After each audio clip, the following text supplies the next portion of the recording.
Saudaraku kaum muslimin yang dirahmati Allah Subhanahu wa taala. Ada satu surat di dalam Al-Qur'an. Surat yang begitu pendek tapi memiliki makna yang begitu dalam, yaitu suratul Asr, surah Al-Asr.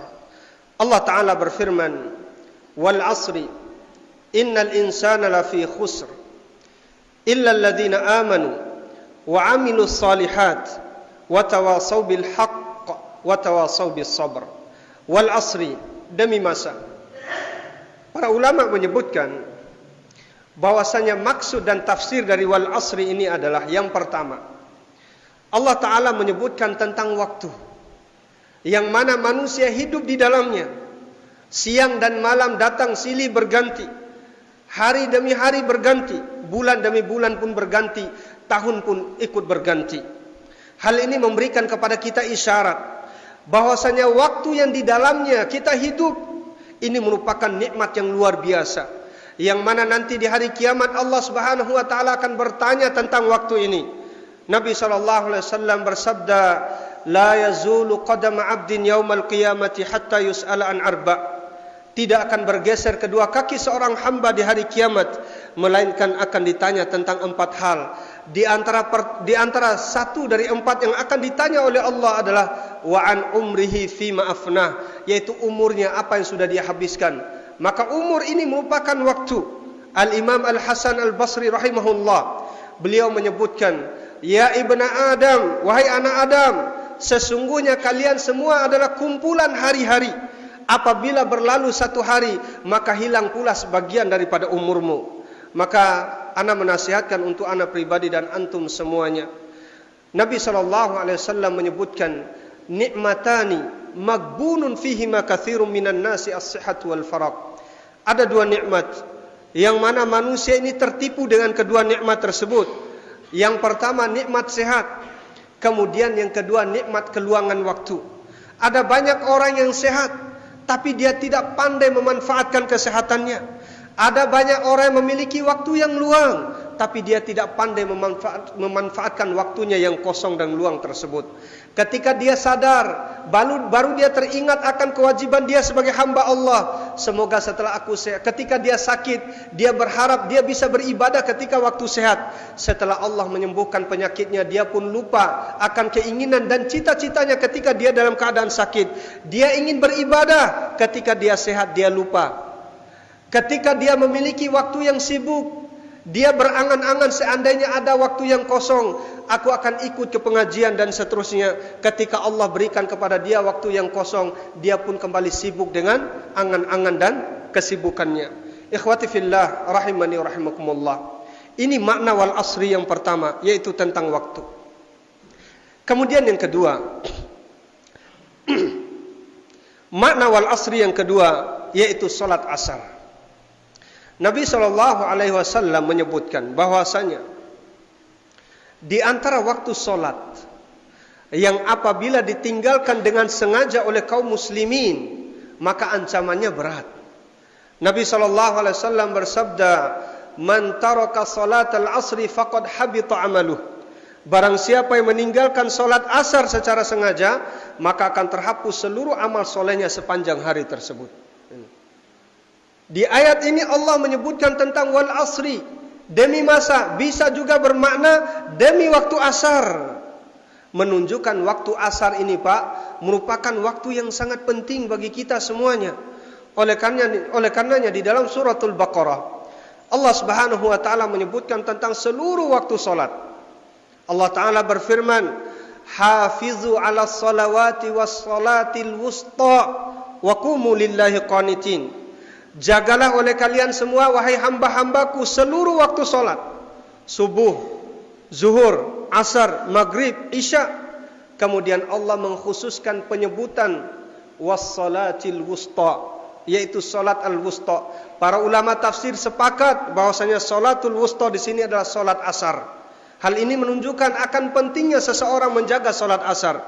Bahkan di dalam satu hadis Nabi SAW menyebutkan tentang keindahan dan kenikmatan melihat wajahnya Allah Subhanahu wa taala di dalam surga. Suatu ketika beliau SAW bersabda di hadapan para sahabatnya, innakum satarawna rabbakum kama tarawna al-qamar fi lailatil badri la tudamuna fi ru'yatihi. Sesungguhnya kalian semua, wahai sahabat-sahabatku, kalian pasti akan melihat wajahnya Allah Subhanahu wa taala nanti di hari kiamat, sebagaimana kalian melihat indahnya rembulan di malam purnama. Kalian tidak saling berdesak-desakan ketika melihatnya. Maka kalau kalian sanggup, jagalah 2 waktu solat, yaitu waktu solat sebelum terbitnya matahari dan 1 waktu solat sebelum terbenamnya matahari, yaitu solat subuh dan solat asar. Bayangkan Pak, ini keutamaan waktu solat subuh dan waktu solat asar. Orang yang solat subuh, solatnya disaksikan oleh seluruh para malaikat. Wa Qur'an al-fajri, inna Qur'an al-fajri kana mashhuda. Orang-orang yang hadir solat berjemaah ketika solat subuh, maka sesungguhnya solatnya disaksikan oleh seluruh para malaikat. Orang yang solat subuh berada dalam lindungan Allah Subhanahu wa taala.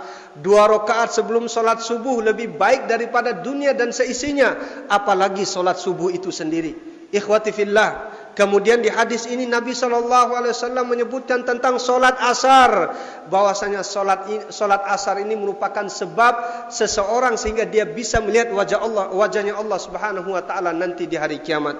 Semoga Allah taala menjadikan kita sebagai hamba-hamba yang dimudahkan untuk melakukan amal yang soleh, dan semoga kita juga menjadi hamba yang dimudahkan untuk meninggalkan seluruh amal-amal atau perbuatan-perbuatan kemaksiatan. Ini ayat yang pertama, yaitu wal asri. Kemudian yang kedua, ayat yang kedua, innal insana lafi khusr. Sesungguhnya semua manusia berada dalam kerugian. Ayat ini, ikhwati fillah, di dalam ayat ini Allah menyebutkan dengan huruf qasam. Yang pertama inna, kemudian sebelum menyebutkan kata fi di situ ada lam, lamut taukid. Inna dan lam taukid. Hal ini menunjukkan benar-benar, betul-betul, sungguh-sungguh bahwasanya semua manusia itu berada dalam kerugian. Kenapa manusia itu merugi? Lihat ayat yang selanjutnya. Lalu siapa orang-orang yang tidak merugi? Selain 4 macam manusia ini yang disebutkan oleh Allah pada ayat yang ketiga, maka merekalah orang-orang yang merugi. Yang pertama, orang yang tidak merugi, illal ladzina amanu. Orang-orang yang beriman kepada Allah. Lalu iman seperti apa yang diinginkan oleh Allah Subhanahu wa taala? Allah taala berfirman, alladzina amanu wa lam yalbisu imanahum bizulmin ulaika lahumul amnu wa hum muhtadun. Sesungguhnya orang-orang yang beriman dan mereka tidak mencampur adukkan keimanan mereka dengan kezaliman berupa perbuatan syirik, maka merekalah orang-orang yang mendapatkan keamanan di dunia, dan merekalah orang-orang yang mendapatkan petunjuk di dunia. Maka dengan kenikmatan aman dan petunjuk di dunia, Allah Subhanahu wa taala akan memberikan kenikmatan yang lebih indah dari itu semuanya, yaitu nikmat surganya Allah Subhanahu wa taala. Inilah keimanan yang benar, ikhwati fillah, yaitu keimanan yang tidak ada campur aduk keimanan tersebut dengan perbuatan syirik. Syirik apapun bentuknya, baik itu syirkul akbar ataupun syirkul asghar ataukah syirik khafi, semua bentuk kesyirikan.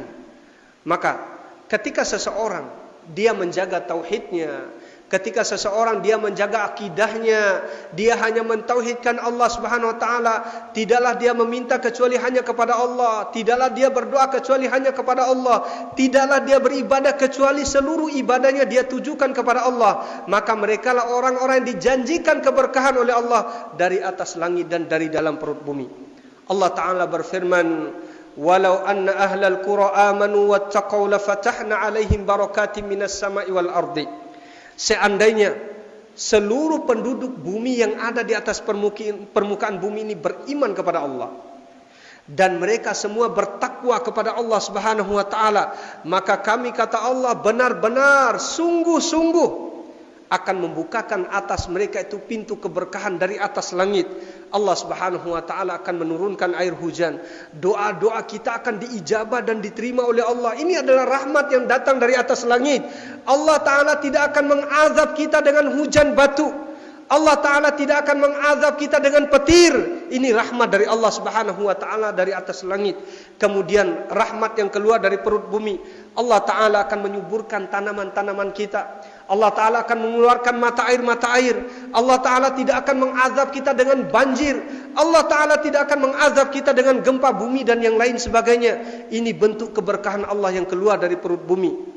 Akan tetapi ikhwati fillah rahimani rahimakumullah, semua nikmat yang turun dari langit dan nikmat yang keluar dari bumi ini akan kita benar-benar merasakannya ketika apa? Ketika iman kita terjaga dari kesyirikan, ketika rasa takwa kita, rasa takut kita kepada Allah dalam keadaan kita sendiri maupun di tengah kerumunan manusia. Dalam keadaan kita ini dilihat oleh manusia maupun tidak dilihat oleh manusia, kita senantiasa menjaga rasa takut kita kepada Allah Subhanahu wa taala. Semoga kita ini dijadikan oleh Allah Subhanahu wa taala sebagai hamba-hamba yang bertakwa. Kemudian hasil dari takwa dan buah dari takwa ini adalah Allah Ta'ala akan memberikan kepada kita rizki yang halal lagi baik. Allah akan mudahkan kesulitan-kesulitan kita, yang pada akhirnya Allah Ta'ala menyiapkan bagi orang-orang bertakwa itu, yaitu surga-surga yang mengalir di bawahnya sungai-sungai dan mereka kekal di dalamnya selama-lamanya. Kemudian setelah kita menyebutkan orang-orang yang tidak merugi adalah orang-orang yang beriman, apakah hanya sekedar beriman? Ternyata tidak. Setiap keimanan mesti diiringi dengan amal yang soleh. Makanya kalau kita lihat di dalam banyak ayat di dalam Al-Quran, Allah Subhanahu wa ta'ala manakala menyebutkan tentang iman, maka Allah menyertai iman tersebut dengan amal yang soleh. Lalu apa yang dimaksud dengan amal soleh? Kapan sebuah amal itu dikatakan amal soleh? Allah Subhanahu wa ta'ala berfirman di dalam suratul Kahfi, Qul hal nunabbi'ukum bil akhsarina a'mala alladzina dhalla sa'yuhum fil hayatid dunya wa hum yahsabuna annahum yuhsinuna sun'a. Maukah kalian aku kabarkan tentang orang-orang yang merugi? Lalu siapa orang-orang yang merugi? Yaitu orang-orang yang melakukan sebuah amal, lalu mereka mengatakan, mereka mengira mereka sudah melakukan amal yang terbaik. Mereka mengira amalan yang sudah mereka lakukan itu amal yang terbaik, tapi nyatanya itu merupakan amal yang sia-sia. Kenapa mereka melakukan amal yang sia-sia? Kapan dikatakan amal itu sia-sia? Ketika sebuah amal tidak disertai dengan keikhlasan karena Allah, dan ketika sebuah amal tidak meniru dan mencontohi caranya Nabi Sallallahu Alaihi Wasallam, itu baru dikatakan amal yang soleh. Karena yang dikehendaki oleh Allah Subhanahu Wa Taala pada diri kita bukan tentang kuantitas, tapi yang diinginkan oleh Allah adalah kualitas. Allah Ta'ala berfirman, Alladzi khalaqal mauta wal hayata liyabluwakum ayyukum ahsanu amala.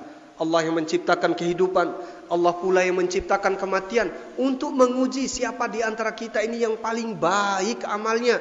Yang paling baik amalnya adalah akhlasuhu wa aswabuhu, orang yang paling ikhlas dan amalnya sesuai dengan cara Nabi Sallallahu Alaihi Wasallam. Ini kriteria yang kedua, orang yang tidak merugi. Kemudian yang ketiga, orang-orang yang tidak merugi adalah watawasau bil haqqi, orang-orang yang selalu saling mewasiatkan kepada yang benar. Kenapa demikian, Pak? Hari ini coba kita lihat bagaimana orang itu begitu mudah terperangkap dengan perangkap syubhat. Di pagi harinya dia mendapatkan ilmu, di sore harinya dia terkena oleh syubhat. Maka saling mengingatkan kepada kebenaran dan kebaikan itu merupakan sebuah keharusan.